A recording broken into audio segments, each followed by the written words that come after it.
Je vois, Reims dans 1000 ans. Tous les bâtiments sont tombés en ruine. Non, attendez, je vois la basilique Saint-Rémy qui tient encore debout. Excusez-moi, j'étais en transe. Oui, pour ma thèse, je m'intéresse au futur. Plus particulièrement au futur de la basilique Saint-Rémy à Reims. Pas pour lui prédire santé, travail et amour, mais pour aider à sa restauration et la préserver au mieux. En effet, sur les bâtiments et sur les monuments, les pierres vieillissent, elles s'altèrent. Moi, je m'intéresse à l'altération des pierres de la basilique Saint-Rémy. Mais attention, on ne peut pas faire tout ce qu'on veut avec la basilique. Prélever, percer, perforer, non. C'est quand même un monument qui est inscrit au patrimoine mondial de l'UNESCO. C'est pour ça que j'utilise mes talents de divinatrice pour lire l'avenir.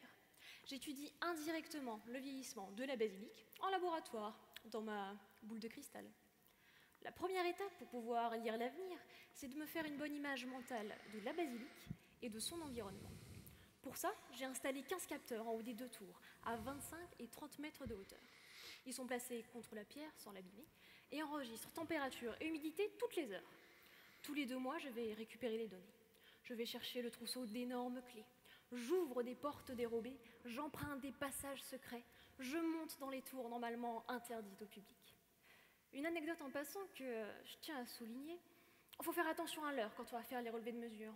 Parce que je peux vous dire que si vous êtes à côté de l'immense cloche des heures quand elle se met à sonner, ça réveille. Hein. De retour au labo, je sors ma boule de cristal pour lire l'avenir. Oui, enfin pas comme ça. D'abord, j'analyse la grosse quantité de données que j'ai récupérées. Je découpe mes variations de température et d'humidité sur toute l'année en séries d'événements typiques. Jour ensoleillé, jour de pluie, jour de gel, jour gris. Puis je visualise dans ma boule de cristal le comportement de quelques pierres pendant l'année. En fait, j'utilise des pierres caractéristiques de la basilique et je leur fais subir les variations de température et d'humidité des jours particuliers que j'ai identifiés. Et ça, en accéléré. Je simplifie mes variations et je les cycle. Je les répète comme ça, en boucle.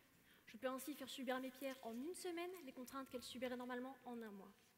Pendant ces tests, je lis sur un écran d'ordinateur le comportement de mes pierres, leur déformation et leur répartition de température. Avec ces résultats et ma répartition de jours typiques, j'ai une idée du comportement de mes pierres sur 1 an, que je peux extrapoler à plusieurs années. La dernière étape, c'est de visualiser l'ensemble de la basilique dans ma boule de cristal, c'est-à-dire de déterminer l'altération à long terme pour chaque pierre, en fonction du type de pierre et d'où le bloc est situé sur la basilique. Finalement, je suis un peu comme Madame Irma. Je lis l'avenir, mais à ma façon. Comment? Vous voulez savoir l'avenir d'un autre monument? Oui, c'est possible, oui. Venez me voir et je vous ferai un prix d'amis. Émilie Huby, bravo!